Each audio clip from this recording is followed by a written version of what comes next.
आज का जो हमारा टॉपिक है वो फियोक्रोमासाइटोमा है। बेसिकली फियोक्रोमासाइटोमा क्या होता है, आपका जो एड्रीनल ग्लैंड है, एड्रीनल ग्लैंड के एनाटॉमी की बात करें तो ऊपर क्या होती है, न्यूरल एड्रीनल की क्रस्ट होती है, नीचे एड्रीनल मडुला होता है। एड्रीनल मडुला में देखिए दो चीज़ें समझिए, अगर एड्रीनल मडुला का अडल्ट में ट्यूमर है तो उसको बोलेंगे फियोक्रोमाइसाइटोमा। अगर एड्रीनल मडुला का चिल्ड्रन में ट्यूमर है उसको न्यूरोब्लास्टोमा बोलेंगे। और न्यूरोब्लास्टोमा हमेशा क्या होता है, लेस देन 4 ईयर्स चाइल्ड में होता है। एड्रीनल ग्लैंड एड्रीनल मडुला का क्या है, अडल्ट के अंदर ट्यूमर, उसे बोलेंगे फियोक्रोमासाइटोमा। अब इसकी बात करें तो ये यहाँ पे लिखा हुआ मोस्ट कॉमन ट्यूमर एड्रीनल मडुला का अडल्ट्स के अंदर। और ये कहाँ से ड्राइव हो रहा होता है, ये एमसीक्यू होता है। क्रोमोफिन सेल्स होते हैं जो बेसिकली न्यूरोक्रस्ट सेल्स से बने हुए होते हैं, वहाँ से जाके फियोक्रोमाइसाइटोमा अराइज हो रहा होता है।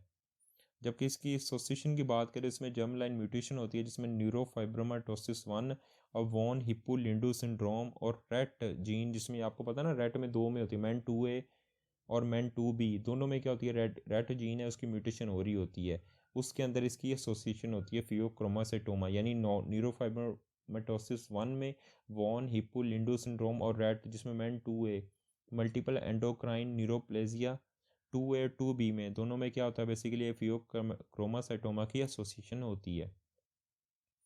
अब इसकी बात करें तो एड्रीनल मेडुला की, तो आपको पता ना एड्रीनल मेडुला क्या रिलीज़ करता है, कैटाकोलोमाइंस को रिलीज़ करता है। और कैटाकोलोमाइंस कौन कौन सी हैं आपके पास, एपिनेफ्रिन और नॉन एपिनेफ्रिन, दोनों कैटाकोलोमाइंस हैं। और एपिनेफ्रिन नॉन एपिनेफ्रिन बेसिकली क्या करवाती हैं, जो आपके जो अल्फा 1 रिसेप्टर आर्टिकल्स पे होते हैं उनको अपर रेगुलेट करती है, जिसकी वजह से आपका ब्लड प्रेशर बढ़ जाता है। और इसी तरह बेसिकली इसमें एड्रीनल मेडुला का ट्यूमर हो गया, इसमें मजीद कैटाकोलोमाइंस प्रोड्यूस होंगे, एपिनेफ्रिन नॉन एपिनेफ्रिन मजीद रिलीज होंगे, जिसकी वजह से क्या होगा, अल्फा 1 रिसेप्टर के जो रेगुलेशन है वो बढ़ जाएगी, पेशेंट को एपिसोडिक हाइपरटेंशन होगी और उसकी वजह से उस पेशेंट को हेडेक भी रहेगी एपिसोडिक हाइपरटेंशन की वजह से। जब एपिनेफ्रिन नॉन एपिनेफ्रिन यूज़ हो जाएंगी तो उसके मेटाबोलाइट्स आपकी बॉडी में होंगे। तो कौन कौन से मेटाबोलाइट्स हमें मिलेंगे, विनाइल मेंडालिक एसिड और होमोविलेनिक एसिड, और इसके अलावा मेटानेफ्रीन्स हैं। ये हमें तमाम मेटाबोलाइट्स एपिनेफ्रिन नॉन एपिनेफ्रिन के यूरिन और प्लाज्मा में मिलेंगे। अब यहाँ पे देखें, यूरिन और प्लाज्मा में हमें क्या मिलेंगे, ये सारे हमें मिलेंगे, ठीक है। अब इसमें बेसिकली वो कह रहे हैं ये मोस्टली जो ट्यूमर है स्क्रीट करता है एपिनेफ्रिन नॉन एपिनेफ्रिन डोपामिन, क्यों रिलीज़ करता है, क्योंकि आपका जो एड्रीनल मेडुला है वो कैटाकोलोमाइंस को रिलीज़ करता है। उसमें कैटाकोलोमाइन कौन कौन सी, एपिनेफ्रिन नॉन एपिनेफ्रिन और डोपामिन है, जो क्या करवाते हैं, आपके एपिसोडिक हाइपरटेंशन करवा देते हैं, क्योंकि ये अल्फा 1 रिसेप्टर को अपर रेगुलेट करते हैं आर्टिकल्स के, जिस वजह से ब्लड प्रेशर आपका बढ़ जाता है। और इसके अलावा रिथ्रोपोइटिन को भी रिलीज़ करते हैं, जिसकी वजह आपको पता है ना, ज़्यादा रिथ्रोपोइटिन हो तो क्या होगा, पॉलीसाइथीमिया हो जाता है, ठीक है, ज़्यादा आरबीसीज प्रोड्यूस होते हैं और पेशेंट की एचबी बढ़ जाती है। जबकि इसकी सिम्टम्स की बात करें, स्पेल्स रिलैप्स और रिमिट होती हैं, यानी पेशेंट को कभी होता है कभी नहीं होता, ठीक है। इसको बोलते हैं कभी होता है कभी नहीं होता, रिलैप्स एंड रिमिट सिम्टम्स। जब इसकी फाइंडिंग्स की बात करें तो हमें क्या होगा, कैटाकोलोमाइंस और मेटानेफ्रीन्स हैं, ये बेसिकली क्या है, एपिनेफ्रीन नॉन एपिनेफ्रीन के मेटाबोलाइट्स हैं। तो हमें बॉडी में यूरिन और प्लाज्मा के अंदर कैटाकोलोमाइंस मेटिनेफ्रीन, जिसमें आपके मेटाबोलाइट्स मेटानेफ्रीन्स क्या है, होमोविलेनिक एसिड और विनाइल मेंडालिक एसिड, ये बेसिकली क्या है, मेटाबोलाइट्स हैं आपके एपिनेफ्रीन नॉन एपिनेफ्रीन के, हमें यूरिन और प्लाज्मा के अंदर मिलेंगे। जब इसके ट्रीटमेंट की बात करें तो ट्रीटमेंट में हमने क्या करना होता है, हमने अल्फ़ा अल्फ़ा एंटागोनिस्ट देना होता है बीटा ब्लॉकर देने से पहले। तो उसका नमूने क्या, A B, यानी ए से ए आता है, ए के बाद बी आता है, तो ए से क्या, अल्फ़ा 1 एंटागोनिस्ट, जिसमें आपके फिनॉक्सी बेंजामीन है, फिनॉक्सी बेंजामीन वो हमने देनी होती है बिफोर बीटा ब्लॉकर देने से पहले, ताकि पेशेंट को हाइपरटेंसिव क्राइसिस ना हो।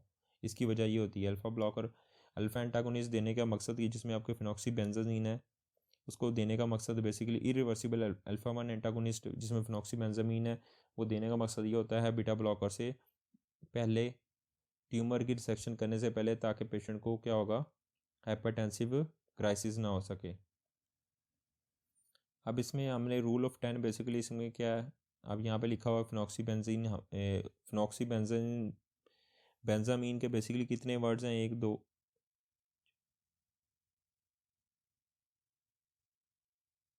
फिनॉक्सीबेंजामीन के 18 वर्ड्स हैं, इसी तरह क्रोमासाइटोमा के भी 18 वर्ड्स हैं। तो यहाँ से आपको एक नमूनिक भी याद हो गया। अब रूल ऑफ 10 की बात करें तो बेसिकली जो फियोक्रोमासाइटोमा वो 10% मेलिग्नेंट होता है, 10% बाइलेटरल हो सकता है। उसके अलावा 10% क्या होता है, एक्स्ट्रा एड्रीनल होता है, जिसमें आपको ब्लैडर की वॉल भी के साथ मिल सकता है। आर्गन ऑफ जुकरलैंड भी जुकर जुकर कैंडल भी मिल सकते हैं, जिसे आर्गन ऑफ जुकर कैंडल है। तो इसमें 10% कैल्सीफाई हो सकता है, 10% किड्स में हो सकता है। जब इसकी सिम्टम्स की बात करें, इसमें जो एपिसोडिक हाइपर एड्रीनर्जिक सिम्टम्स आते हैं, और हाइपर एड्रीनर्जिक सिम्टम्स की वजह से पेशेंट को एपिसोडिक हाइपरटेंशन होती है। और ये बेसिकली आपका स्नैरियो भी है, एक स्नैरियो आपको दे देते हैं, उसमें कहते हैं पेशेंट को एपिसोडिक हाइपरटेंशन, तो आपके ज़हन में क्या आना चाहिए, फियोक्रोमासाइटोमा डायरेक्ट आना चाहिए। उसके अलावा एपिसोडिक हाइपरटेंशन होने की वजह से पेशेंट को हेडेक होती है, और उसके अलावा क्या होगा, रेस्पायरेशन होगी और पल्पिटेशन होगी, और पेशेंट पेलर होगा। जब इसके मज़ीद इसके जो हम मेटाबोलाइट्स की बात करें, इसमें क्रोमोग्रेनिन, स्नेप्टोफाइजिन, नॉन स्पेसिफिक एनोलेज भी मिलते हैं।